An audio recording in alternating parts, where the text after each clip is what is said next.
lakad namin.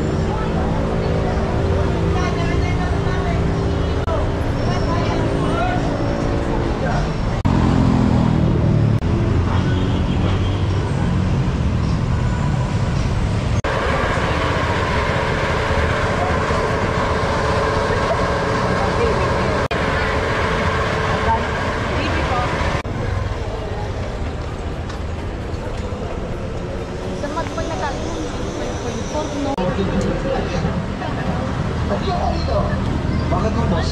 Ang bastos mo, pera yun eh. Dapat inaayos mo yung servisyo mo. Hindi pa din lahat wala. Pasensya na po, boss eh. Bakit mo nga?